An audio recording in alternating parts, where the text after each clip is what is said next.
Les ondes de Limo. Osez la curiosité pour votre bien. Anne-Sandrine Di Girolamo.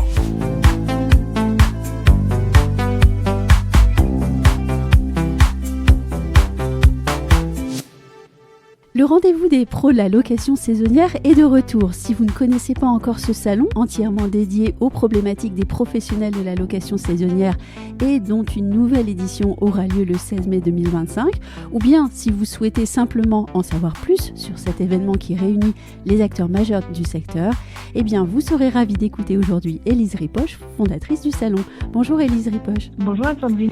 Le secteur de la location saisonnière a connu cette année une actualité très riche, je crois qu'on ne peut pas le nier.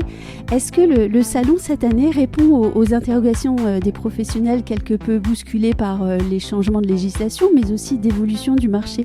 Oui, bien sûr, le salon a vraiment pour vocation d'apporter des réponses aux enjeux qu'on rencontre dans la profession actuellement, d'apporter des solutions concrètes, de permettre aussi aux visiteurs de rencontrer tous les partenaires professionnels avec qui ils travaillent habituellement et ceux avec qui ils ne travaillent peut-être pas encore, pour avoir les meilleures solutions justement pour faire face à ce que le marché devient aujourd'hui en location saisonnière. Oui, on parle bien de concret, de pratique, et c'est d'ailleurs là tout l'intérêt de ce salon en fait. Exactement. L'idée, c'est que pour chaque loueur saisonnier qui est, quel que soit son niveau d'avancement, un entrepreneur à son échelle, on puisse revenir du salon avec une liste d'idées concrètes à implémenter dans son activité dès le soir même.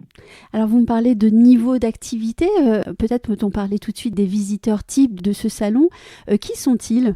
Le visitorat du salon, il se répartit en 5 familles. Oui. On a la famille des conciergeries, la famille des agences immobilières, la famille des gîtes et des maisons d'hôtes, la famille très méconnue des sous-loueurs professionnels, et on a aussi les investisseurs immobiliers. Alors je crois que j'oublie personne, oui je crois que j'en ai dit 5. Ah oui, voilà. Mais alors moi j'ai quand même une question.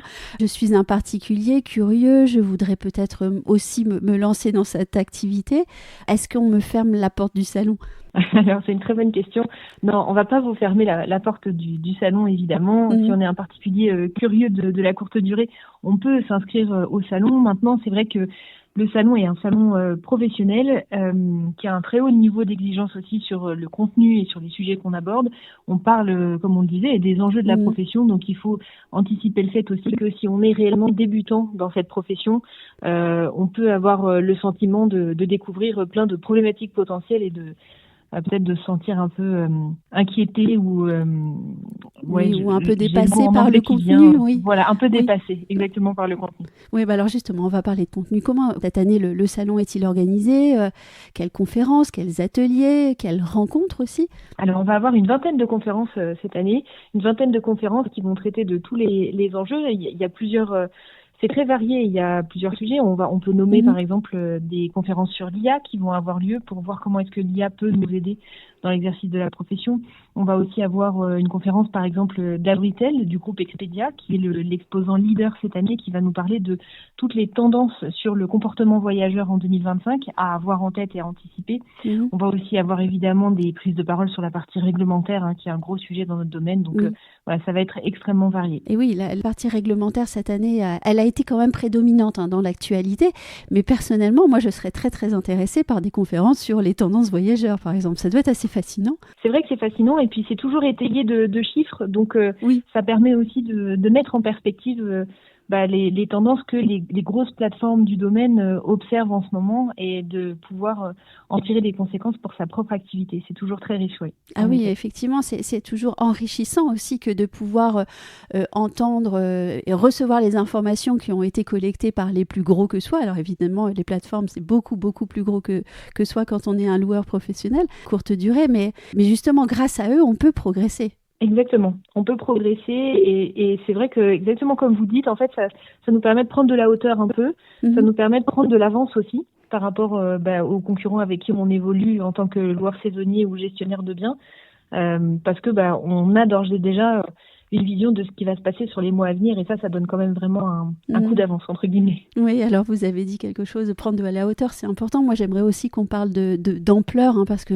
l'année dernière, ce salon, il a accueilli 1568 visiteurs et 82 marques étaient représentées. C'est extrêmement important en fait. Oui, c'est un salon qui a tout de suite trouvé un écho important dans le domaine. Je pense qu'on avait un réel besoin de se réunir, un réel besoin de partager les bonnes pratiques et d'être ensemble aussi. C'est une façon pour la profession aussi de se serrer les coudes. Donc, et c'est un record européen dans les salons pro en location saisonnière. Donc voilà, on est heureux de ça. Et puis, l'aventure continue cette année encore.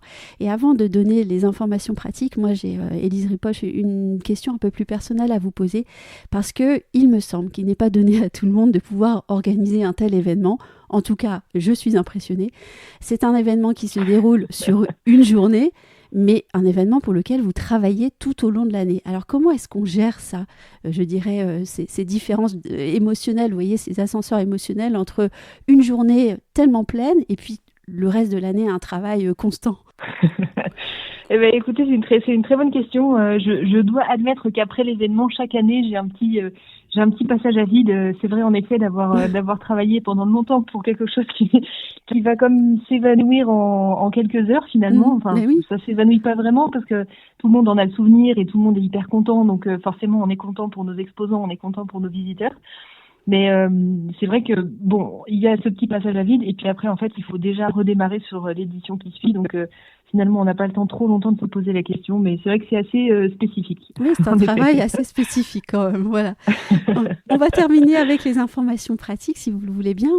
Donc, on se donne rendez-vous le 16 mai 2025, c'est bien ça ? Exactement. Le 16 mai, c'est la journée salon. Et le soir du 15 mai, la veille au soir, on a le dîner mastermind pour les visiteurs qui ont plus de 20 biens et qui souhaitent avoir ces sessions de travail entre avancées le soir du 15 mai pour un dîner mastermind.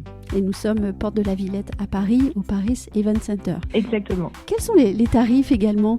Alors le prix de la billetterie actuellement est à 58 € pour le billet salon pour la journée du 16 et il faut savoir que le 23 avril le prix Early Bird s'arrête et donc le prix du billet va passer à 68 €.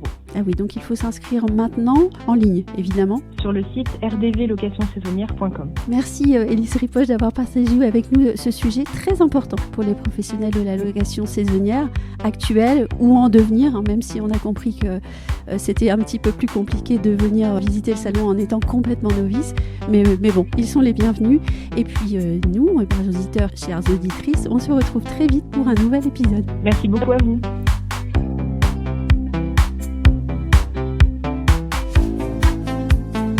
Retrouvez les Ondes de Limo sur ondedelimo.com, les réseaux sociaux et la newsletter.